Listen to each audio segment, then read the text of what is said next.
You're not falling apart under pressure because you're weak.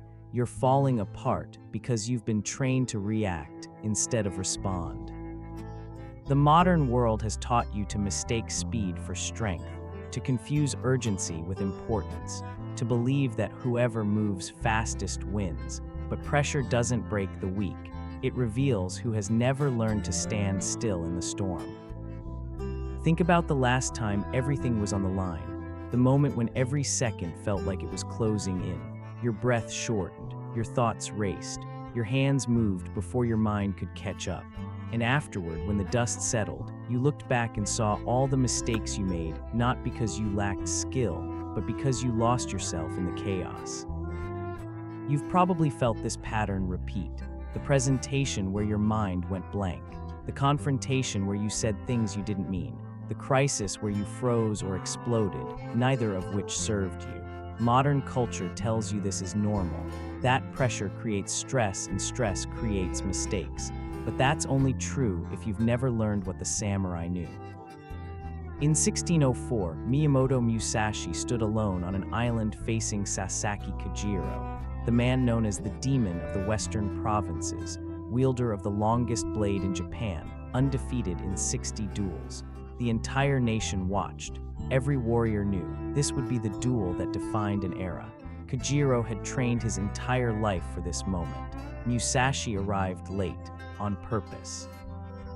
When they faced each other, Kajiro's rage was visible, his breathing quick, his grip tight, every muscle in his body coiled like a spring.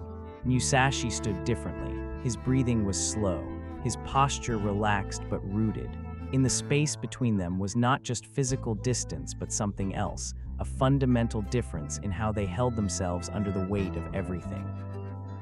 Kajiro moved first, his blade carved through the air faster than observers could follow. The strike should have ended Musashi's life. Instead, Musashi stepped, not backward, not to the side, forward into the space where the blade had just been. His own weapon, carved from a boat or that morning, found its mark. The duel was over in seconds. But here's what nobody tells you about that moment. Musashi didn't win because his technique was superior. He won because while Kajiro was drowning in the pressure, Musashi had become the pressure itself. He had learned something that changed everything, a method so counter to natural human instinct that it took him years to master. And once mastered, it made him untouchable. This is where the teaching begins. Not with techniques or tactics, but with understanding why pressure destroys most people and sharpens others. By the end, you'll understand the 3 pillars of what Musashi called Futishin, Chinese letter, Chinese letter, Chinese letter, the immovable mind. You'll discover why your current response to pressure guarantees failure, the Mushin, Chinese letter, principle, no mind, that removes thought from action. How breath control rewires your nervous system in real time under stress, the pre-combat ritual that separates reaction from response, the 5-second reset that returns you to center when chaos erupts. This isn't theory. This is the actual system Musashi used in over 60 life-or-death encounters, the method the samurai spent lifetimes perfecting, and the path that will transform how you move through every high-stakes moment for the rest of your life. Principle 1. The root of collapse. Most people believe pressure comes from external circumstances, the deadline, the opponent, the stakes. Musashi knew the opposite was true. Pressure doesn't come from the outside. It comes from the gap between who you think you are and who you're proving yourself to be in that moment. Listen carefully. When you feel pressure, what you're actually feeling is attachment. Attachment to outcome. Attachment to identity. Attachment to the story you tell yourself about what this moment means. You've built a version of yourself in your mind, competent, controlled, capable. And now reality is testing whether that version is true. That gap is where the pressure lives.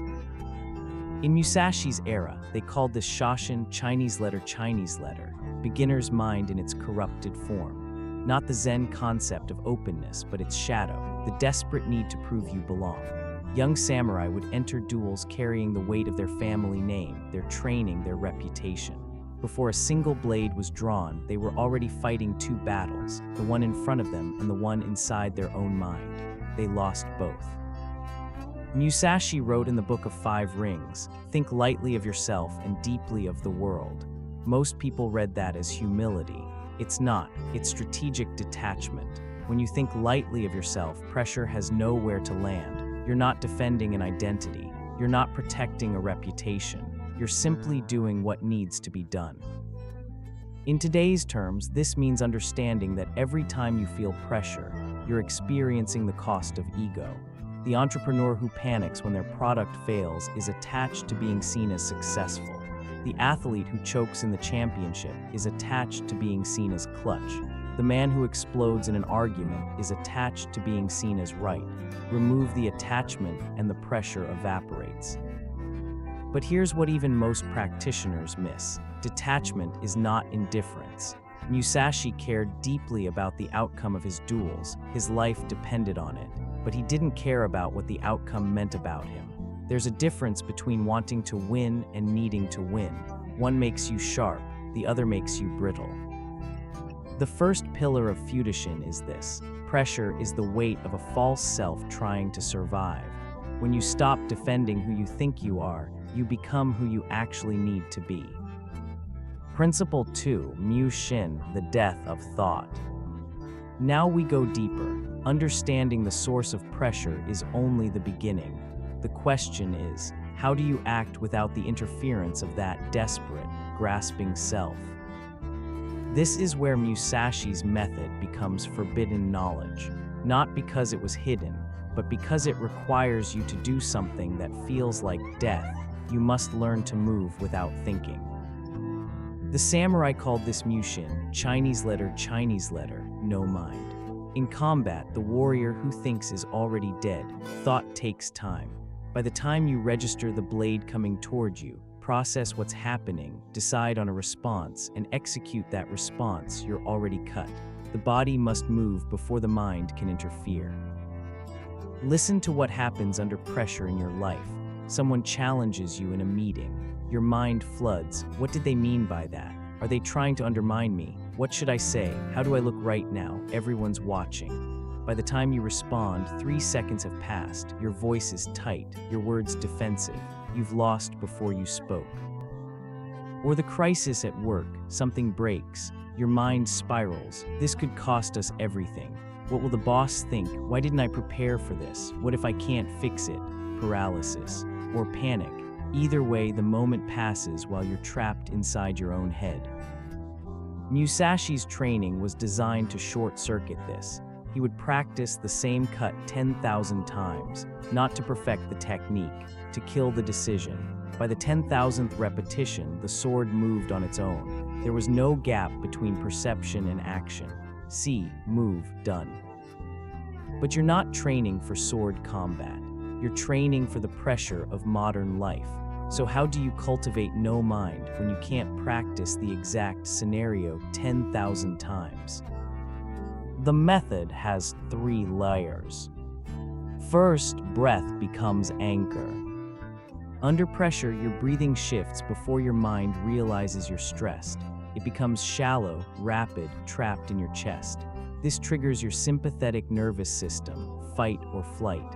Your brain floods with cortisol. Rational thought shuts down. You become an animal reacting to threat. Musashi learned to reverse this, not by breathing deeply when he felt stressed, but by breathing the same way whether he was meditating or facing death. 1 breath pattern. Always 4 counts in through the nose, hold for 4. 6 counts out through the mouth, hold for 2. This rhythm becomes your baseline. Train it in stillness. When pressure comes, your body knows this pattern. The breath stabilizes. The nervous system reads, we are not in danger. The thinking mind quiets. Second, decision is made before the moment. Musashi never entered a duel uncertain about his approach. He had already decided, not the specific technique that would adapt, but the fundamental commitment. I move forward until the encounter resolves. No escape, no hesitation. The decision was made days before the blades met. You must do the same. Before the high-stakes meeting, decide. I speak my truth regardless of reaction. Before the difficult conversation, decide. I stay until resolution, no matter how uncomfortable. Before the crisis, decide. I act based on what needs doing, not what I'm feeling. The decision removes the burden of deciding. When the moment arrives, you're not choosing. You're executing what was already chosen. Third, action becomes smaller. Under pressure, most people try to do too much. Every movement is urgent. Every word is emphatic. This is the body's way of compensating for internal panic. Musashi moved smaller under pressure, not larger. His cuts were more economical, his footwork more minimal. Why? Because unnecessary movement is thought made visible. When you're flailing, you're thinking. When you're still, you're responding. In your life, this means fewer words, not more, slower movements, not faster. When everything in you wants to rush, that's the signal to pause. One breath, one decision, one action, then reassess. When Musashi killed Kojiro, observers said it looked effortless. It was, because there was no effort in it, only response. The blade moved because the blade needed to move, nothing more. That's the second pillar. Thought is the lag between perception and action. Eliminate thought and you become inevitable. Principle 3, the pre-combat ritual. But here's what separates the warrior who occasionally touches no mind from the one who lives there. Context. You can train breath control. You can practice decision-making. But without the right context, pressure will still flood your system before you can apply what you know. Musashi understood this. He never arrived at a duel and then tried to calm himself. He arrived already calm. The state was constructed before the pressure began. This is the hidden layer that most people miss, the ritual that builds the immovable mind before it's tested. The samurai called this seiza, Chinese letter, not just the sitting position, but the practice of correct placement. Before every encounter, there was preparation, not reviewing technique, not visualizing victory, something else. They were placing themselves in relation to what was about to happen. Here's how it worked. An hour before the duel, Musashi would find stillness. He would sit, but not to relax, to rehearse his own death. He would imagine every possible way the encounter could go wrong. He would see his own blade shattering, his footing failing, his opponent's steel finding his throat. He would stay with that image until his body stopped reacting to it, until his heartbeat stayed steady while watching his own end. This is not morbid, this is strategic. Fear lives in the unknown. Once you've already experienced, in vivid detail, the worst possible outcome, there's nothing left to be afraid of. You've already died, now you're free to act. But there's a second part. After rehearsing death, he would rehearse stillness, not action, stillness. He would imagine the moment his opponent committed to their strike, and in that image, he would see himself perfectly still, not preparing to dodge, not beginning his counter, just standing, present, aware, still. He was training his body to recognize that the moment before action is not the moment for action. It's the moment for perfect, complete presence.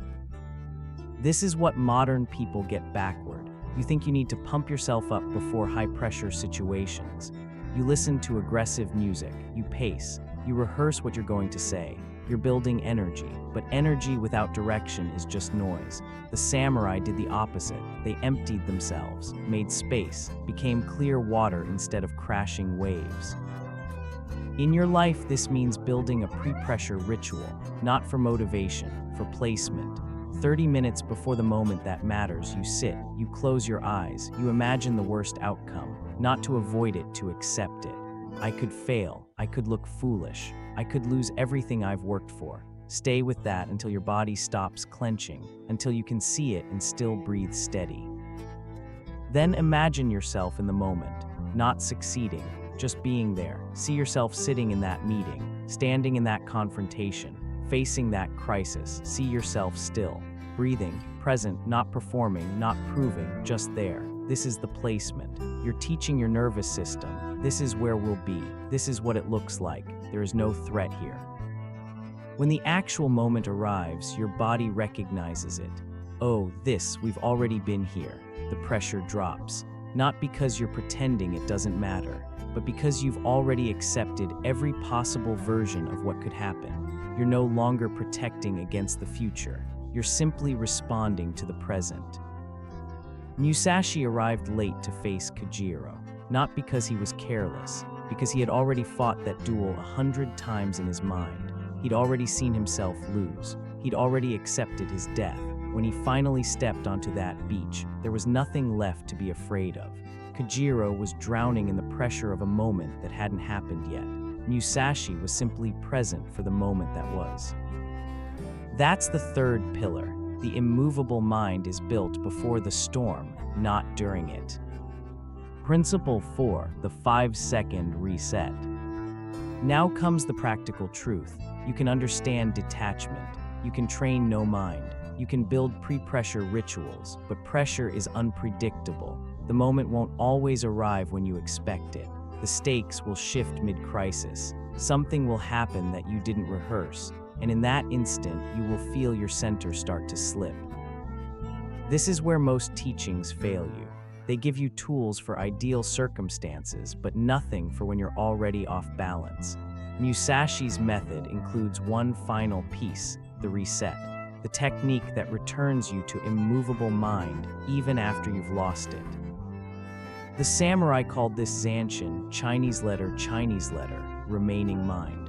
It's often translated as awareness after the action, but that misses the depth.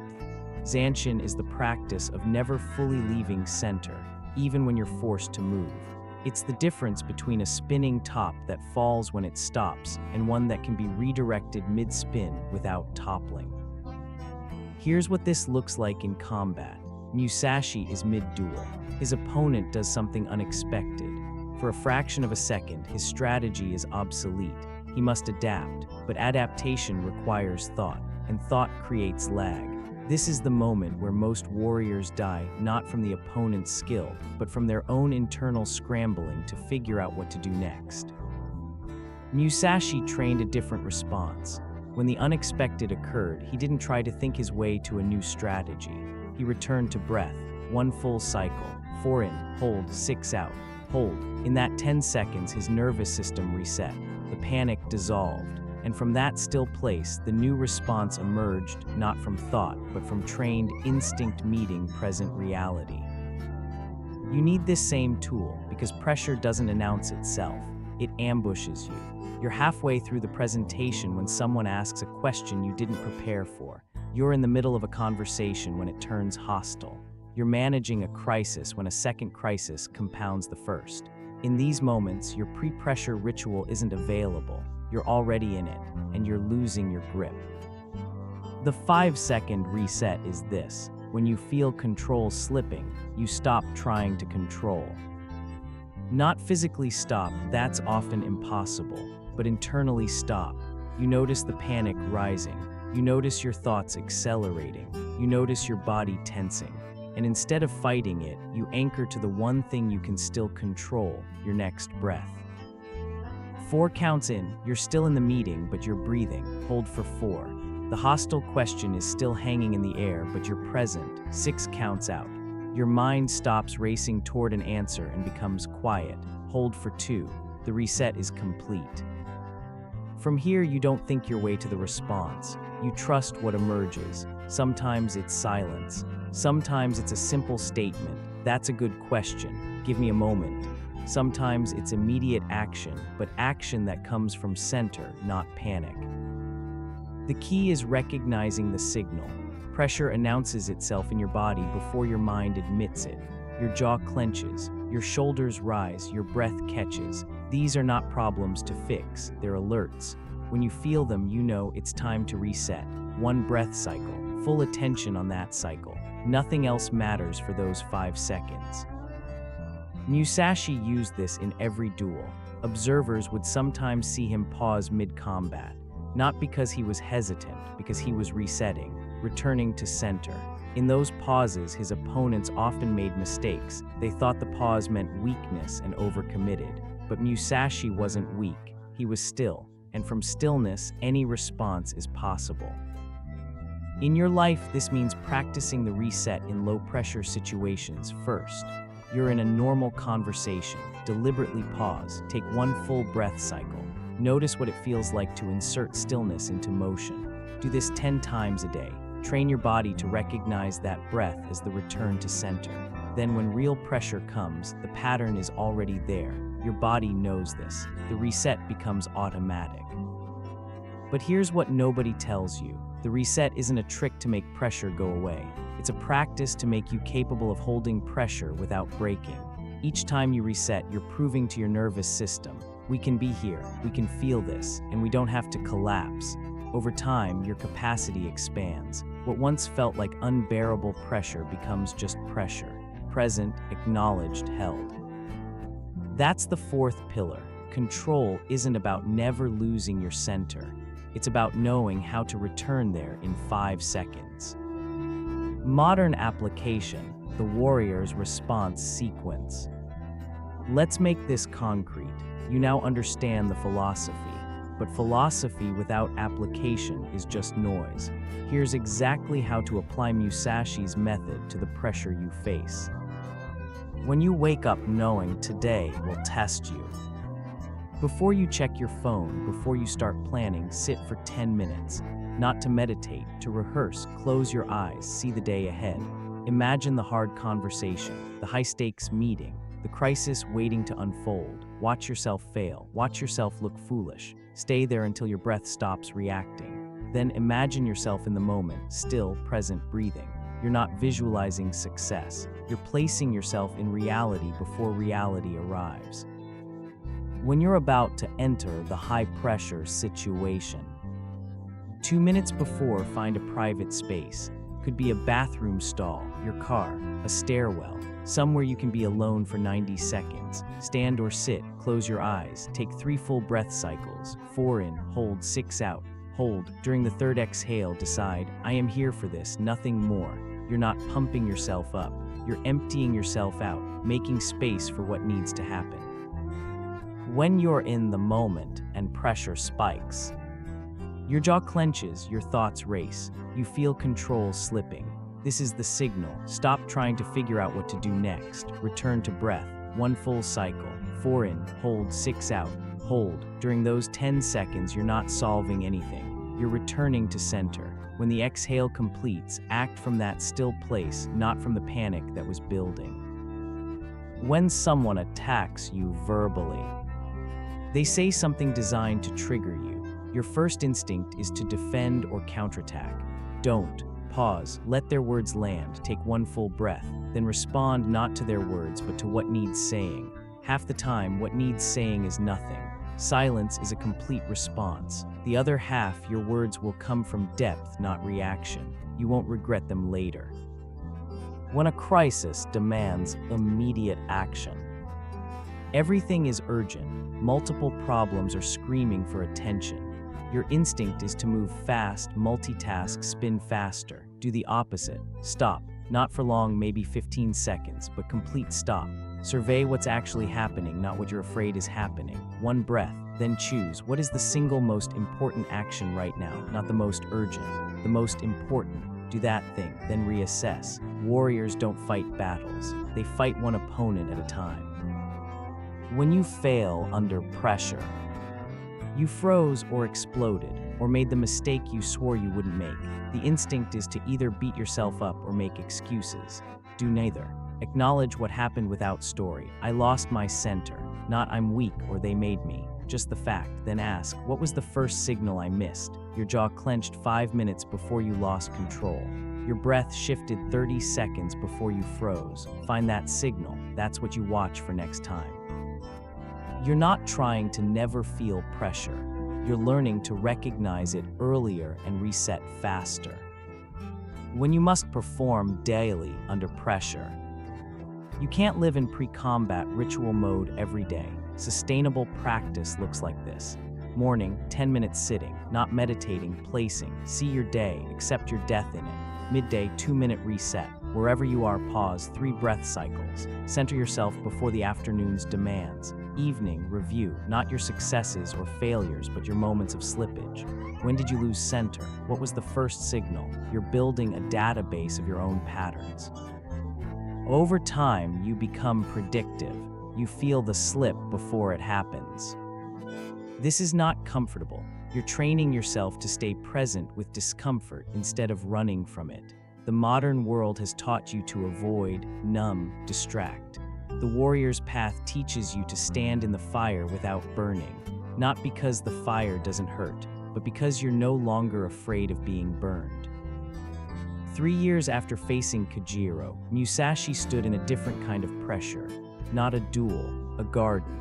He had been invited to a gathering of scholars and monks, people who spent their lives in contemplation, not combat. They asked him, "You've faced death 60 times and never lost. What did you learn?" The room expected war stories, tales of cunning and technique. Instead, Musashi said something that confused them. "I learned that the sword is not what cuts, the stillness is what cuts." They didn't understand, so he explained. "When I was young, I thought mastery meant controlling the blade. I trained faster cuts, sharper angles, perfect footwork, and I won duels. But I was always exhausted afterward, always wounded, not just in body, but in spirit, because every duel was a war between me and my opponent. Then I discovered something. The opponent was never the enemy. My own mind was the enemy. Every time I felt pressure, I was fighting myself. The attachment to winning, the fear of losing, the need to prove I was what I claimed to be. That internal war made me slow, hesitant, reactive. The day I stopped fighting myself was the day I became unbeatable. Not because my technique improved, because there was no lag anymore. I saw, I moved, done. The blade cut not because I was trying to cut, but because cutting was the natural response to what was in front of me. The pressure disappeared because I was no longer separate from the moment. I was the moment." One of the monks asked, "So you became empty?" Musashi shook his head. "Not empty, still. There's a difference. Empty is nothing. Still is everything held without grasping." This is the truth that most people never reach. They think control under pressure means forcing yourself to stay calm. It doesn't. It means removing the part of you that needs to prove it's calm. The warrior who must prove he's fearless is full of fear. The warrior who has accepted his own death has nothing left to prove. He acts because action is required, not because his identity depends on the outcome. This is the path of Futushin, the immovable mind. Not a mind that never moves, but a mind that moves from stillness. Like water, you can't break water, you can't pressure water. Water takes the shape of whatever contains it, but it never stops being water. Under pressure, it doesn't collapse. It either flows around the obstacle or slowly wears it down. Both responses come from the same source, no resistance to what is.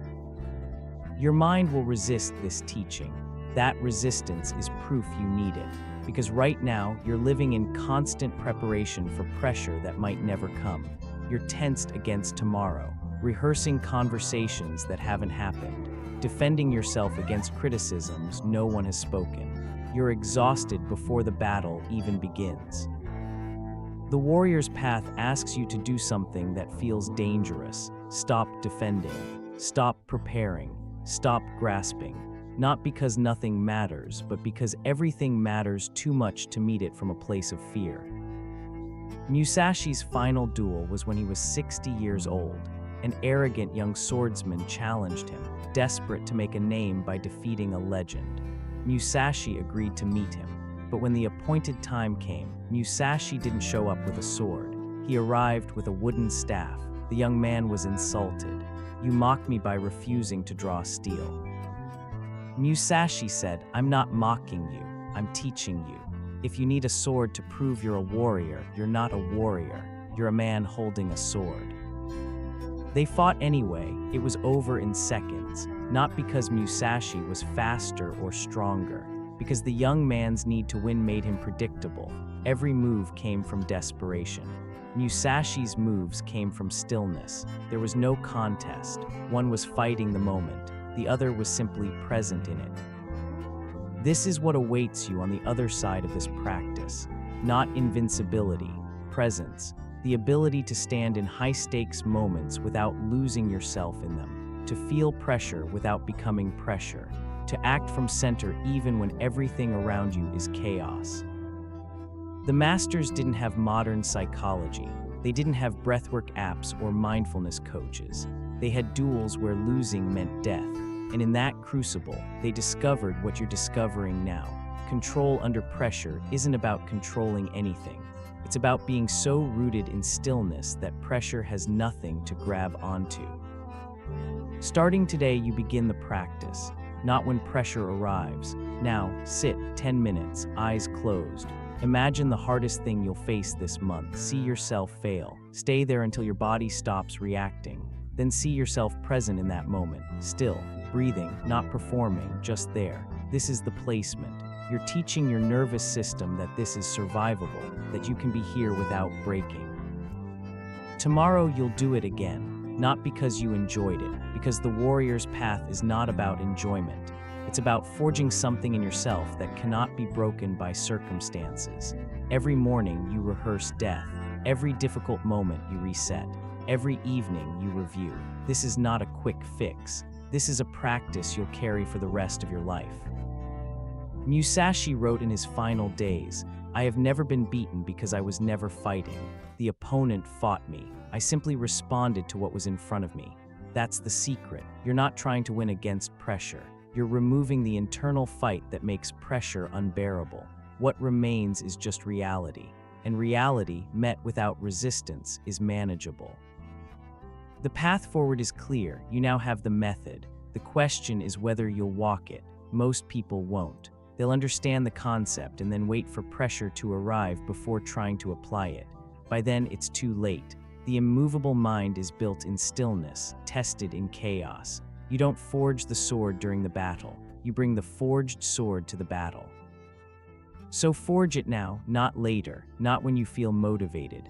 Now, sit down, close your eyes, take one full breath cycle. 4 in, hold, 6 out, hold. You've just taken the first step on a path that transformed wandering swordsmen into legends. The same path is open to you. The only question is whether you'll commit to walking it. This is not the end of the teaching. It's the beginning. Every high-pressure moment from this day forward is not a crisis. It's a training ground. The deadline, the confrontation, the crisis. These are not obstacles to overcome. They're opportunities to practice what you now know, to return to stillness when chaos erupts, to breathe when every instinct screams to react, to become the kind of person who doesn't crumble under weight because they've learned to become the weight itself. Musashi spent his final years in a cave writing, not about sword technique, about stillness, about the mind that has nothing left to prove and therefore cannot be defeated. He died alone by his own choice because he had walked beyond the need for witnesses. His last words were, "I have no regrets."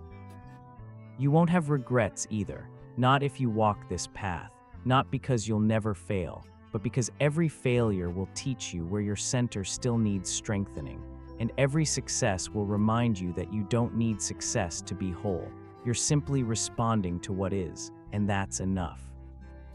The forbidden method is no longer forbidden to you. You know it now, the immovable mind, the death of thought, the pre-combat placement, the 5-second reset. These are not secrets, they're practices, and practices mean nothing until you practice them. So close this teaching and sit. Begin. Your first enemy is not out there, it's in here. The part of you that's reading this and already making excuses for why you'll start tomorrow. That's the attachment talking, the false self that needs comfort and certainty. Musashi killed that self 60 times before it finally stayed dead. You'll have to kill it too, not with violence, with presence, with the simple, relentless practice of returning to stillness no matter how many times you get pulled away. This is the path, walk it.